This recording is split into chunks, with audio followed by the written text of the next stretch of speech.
Welcome everybody to day 2. Hope you slept well, got some good rest. I'd like to welcome Miguel from Nektar, who's going to be talking about DVT. Thank you very much, and thank you all for coming here. Yeah, we wanted to talk about Nektar, risk-taking, and how DVT can play a role in this new emerging topic. So my name is Miguel, as you probably guessed, and I'm gonna talk about how we are working into introducing DVT in risk-taking. So first of all, we want to ask about, how many of you know about the situation of staking right now in Ethereum. We have a situation where Lido is controlling most of the stake, and that is mainly centralized in a few players, Coinbase, Binance, so mainly centralized exchanges. So staking centralization, everybody agrees that is an issue because you have a few parties running all the validators, and then could cause any slashing. They could have a failure. They could have downtime in the servers and cause major damage to the stakers that are depositing the trust into them. But nobody's talking about risk-taking. Like, everybody's okay with a few operators running all the risk-taking. So if having an entity with 33%, 30%, 20% is an issue, imagine having one where all the ethers are now trying to pile up into a single entity that is also running all the validators via centralized operators. So just having a few operators running all the validators, no security whatsoever. There is security, but it's all centralized into single machines running the validators there. So if something happens, no collateral, nothing, just everything run by a few operators. So something that we want to start explaining maybe is, what is risk-taking anyway? Because it's something that many people ask, like, do we really understand what risk-taking is? Because it's a word that doesn't really tell a lot about what you are doing. So the way we like to see it is that risk-taking is just, first of all, you are repurposing your ether. You are depositing some collateral into the network, and then you're providing it as a guarantee that you're gonna behave honestly.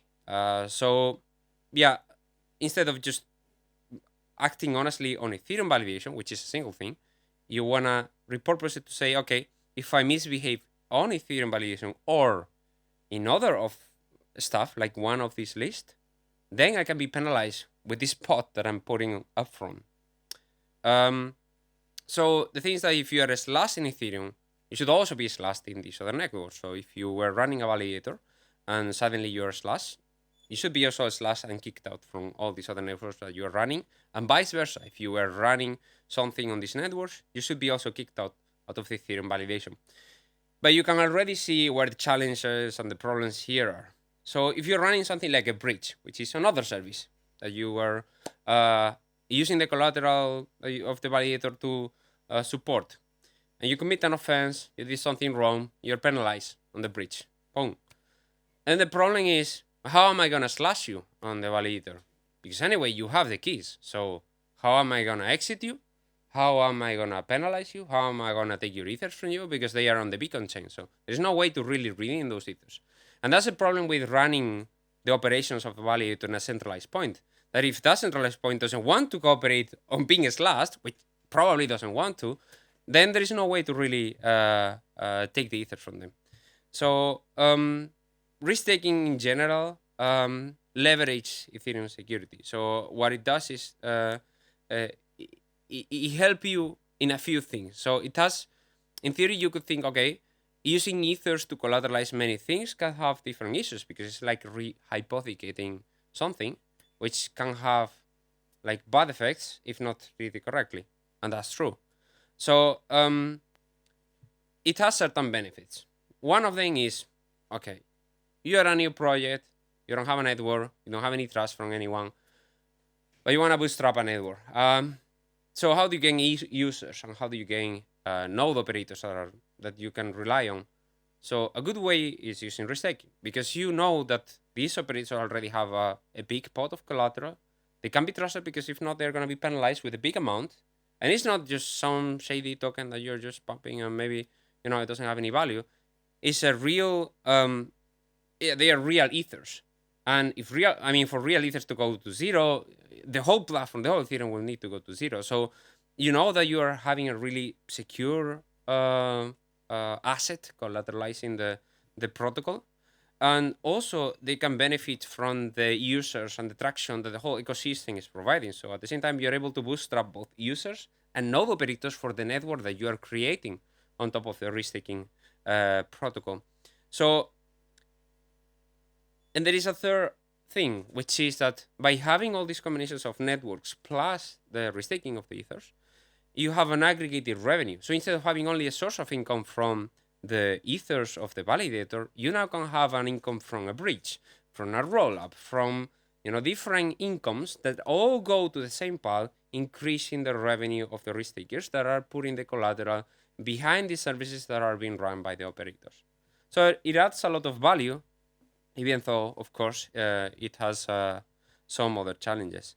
So as you may see on this sentence from Vitalik, it says that, well, repurposing the ethers that you're using as collateral is good, but it's not good is to recruit and to use the Ethereum consensus to for your application. But as long as you are only using the capital to penalize, and that can be done just as simply as an smart contract that is going to take the ethers from you if you are misbehaving, or is able to expel you from the validator if you are misbehaving, then you're good to go.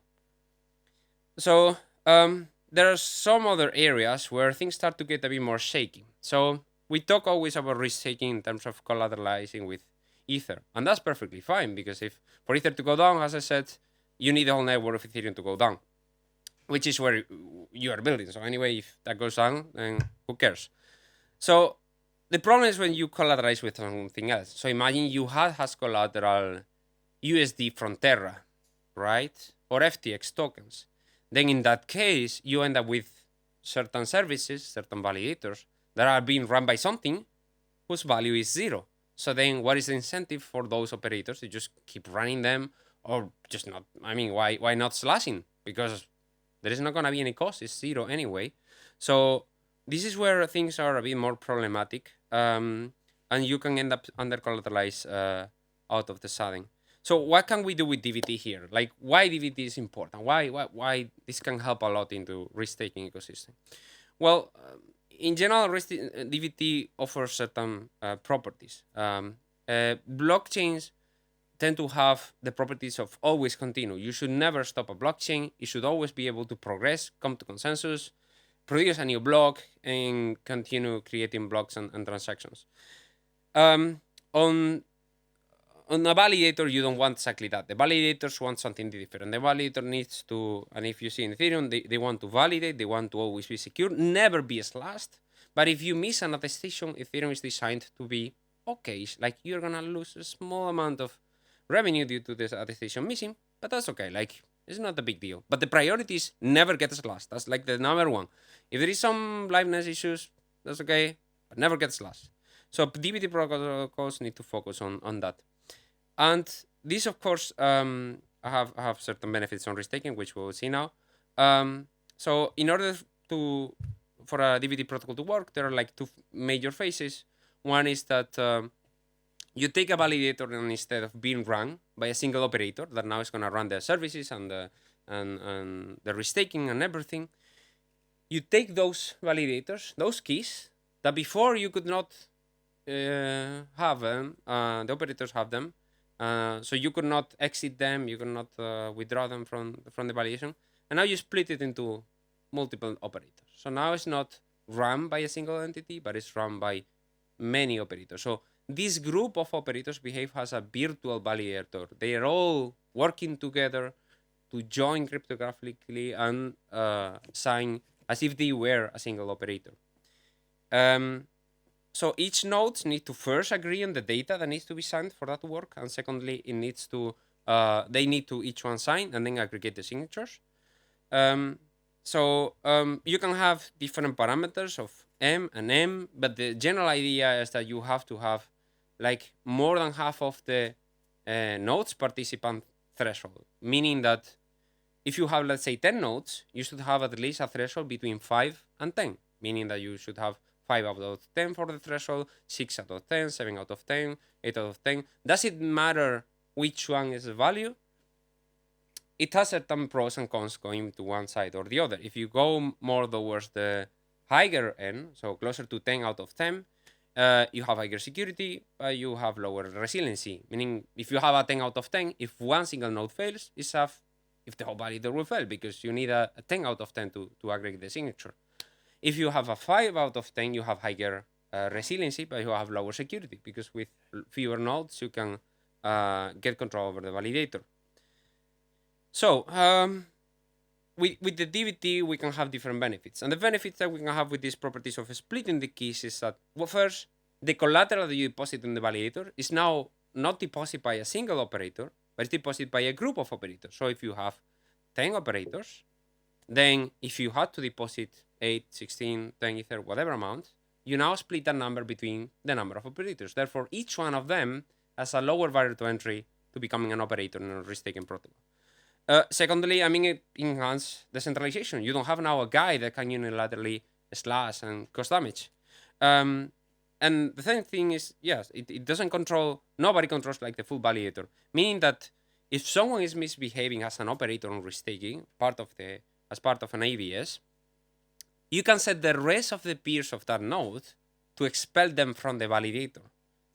So now you don't need to trust them to be slashed and cooperate with you on slashing them, because now the rest of the peers will be incentives and aligned to expel them from the validator, and now you can penalize them, because you can expel them, and you can penalize them on the AVS, and you can penalize them on Ethereum, because now you control the keys, because the majority controls the key, not a single operator.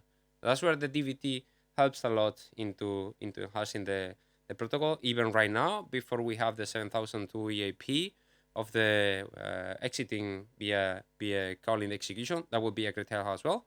But this is already a great measure that can provide the solution today and more on the cryptographic side and on the smart contract side. The only drawback of this is that, well, it's generally complex on AVSs to generalize the penalization, because when you have many services, you have a bridge, you have LL2, you have a rollup, whatever, all of those have different properties with different proofs. So issuing a proof of what is misbehaving in a generalized way that can be penalized on a contract is a really complex problem. So that's what we are working on, into breaking down this problem into pieces and being able to individually penalize each one of the operators that are participating both on the DVT validation and on the AVS running. And I think that's all from my side. I prefer to answer any further questions if you guys have any. But yeah, I mean, thank you very much for coming and for presenting. Does anyone have any questions? Yes. Yeah, thank you. I just have a question. Does this approach have some drawbacks? I mean, maybe in latency, or I don't know. Yeah, I had some slides prepared about the latency, but I didn't have in the end time to add them. But yeah, it's a very good question. So generally there is like the liveness and the security, but then latency tends to get affected, especially if you need to come to consensus on the data before signing the data. So that's where there are like two approaches. Like if you think on the blockchain point of view, you need to agree on the data before signing it, and then they all sign it. And why would you do that? Well, I mean, you want to sign the same data so you can aggregate it, right? Right? Okay. But the problem is that you can do, if you introduce a consensus before signing, the consensus can be slow and they can disagree, and you can have multiple iterations, which adds this latency and delays, right? So adding a consensus before signing, so then you can produce the signature and add it to a consensus protocol, which is Ethereum, is going to introduce a lot of latency, which in Ethereum it translates to a higher inclusion distance, and you're going to have lower income. So another way to do it is, our approach is to not do the consensus on the data, but do the consensus on who needs to propose the data. And then there are different things that you can do, which is, okay, but what happens if the node signs? Well, the nodes are not going to sign blindly. They are going to check the data. So already the threshold signature provides you the consensus. So you either don't have a signature, or if you do have a signature, the threshold is providing you the consensus on the aggregation over the data that you're signing. So you don't need to do a consensus before that second consensus, because the threshold signature by itself is already a consensus on the data. Or if not, they will not have signed it. So that's how we are able to crack down a bit more on the speed up problem and signing.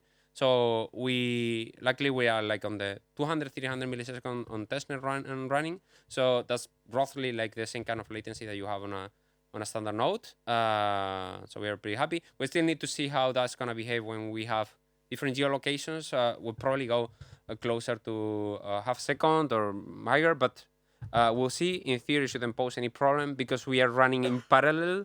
The selection of the leadership and the consensus protocol is in parallel to the data. So you have a track only for the data signing and a track only for the leader selection. And they are both running in parallel and don't depend on each other for producing the blocks and attestations. A very good question. The set of entities that's making up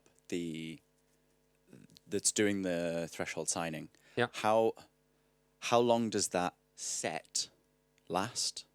Like how long are they associated with each other for? Maybe even longer than us, I will say. So it can last forever, actually. Okay. As long as no one exits, as long as the validator is performing well, as long as no stakers or risk-takers decide to withdraw their funds, they will be there if everything is going correctly, because why not? Like, there is we are not gonna change the leadership unless something is going wrong. But if one of the participants misbehave, one of the participants is expelled, then we do these rotations and which is called resharing of the key. So we do a resharing and we. So you have key refreshing and okay, excellent, cool. And is that not for the caveat, not for the mainnet launch that we are preparing like imminently. That won't be ready, but for the next iterations we will. Yes, that's in our current roadmap. It shouldn't take too long, but yes, plan for. And is that an expensive operation? In terms of transactions, no, just a transaction where you need to register the new operation. So before you have a register of a list of now, okay, you, we're running this validator. Now I need to remove this guy and add this other. So in terms of transactions, it's not expensive because everything happens on the background, on the off-chain side, of the things, on the peer-to-peer layer. So on the peer-to-peer layer, you just need to do another DKG with the resharing of the keys, and then you get another group. That's pretty much it. But most of the participants are the same, so they talk to each other. They just need to find another one and then add it to the group, remove the other one. Also has some limitations. You cannot do infinite resharings because otherwise you could end up with a set with two subsets that have majority, one outside, one inside, and then you could have a slashing by the group that was expelled via resharing. So resharing also has certain limits. But yeah, I mean, a lot of things to talk about that. Maybe for another talk, because it's a long topic. Yeah. Does anyone else have any questions? Because I still have more. I don't want to take up all the time. So the DKG ceremony, is that publicly verifiable? That is a very good question. Yes, it is. Okay. Yes, but it's not like zero knowledge. But yes, it's publicly verifiable. You can publicly verify. Like where does that? Like it's publicly verifiable by the by the not public. Okay, not publicly. It's verifiable, but not publicly. And the reason for that is because when choosing a DKG, we did have different trade-offs, and in the end, we decided that making it publicly verifiable means that you have to add a lot of complexity on the verification, on the zero knowledge, and so on, and creating a protocol that is not that soundproof as like classical verifiable submit shaker setting. So the classical is way easier to implement the stage, and the only thing that matters anyway is that you have the public keys that you can verify that they match together, that they are able to sign. So if the signatures and the public key have the features that give you that they aggregate into this common thingy, it's because they come to the same thingy, right? It doesn't matter if the operators of that set created that key just because they did a Samir secret setting and that was the outcome, or because they did a DKG, because we don't care about the process that they particularly used. In the protocol, it is rooted that is a DKG and not a Samir secret setting. But if they want to do secretly a Samir secret setting and do it that way, is there any problem? Because it was private anyway, and they're going to be running the nodes, right? So we actually don't forbid that from happening. Like there is no because there is no real damage that you can cause. You're gonna deposit the most of the collateral. You're gonna do it privately anyway, so there is no real drawback of doing that. So there is no need to add the complexity of publicly verifiable, other than the public verifiable information, which is, like I said, public key, the signatures, the aggregations, and this kind of data, which is public. But has a publicly verifiable semi-secret chain? No, we don't have that. Cool, thank you. Any other questions? Wonderful, that was excellent. Thank you so much. You're welcome.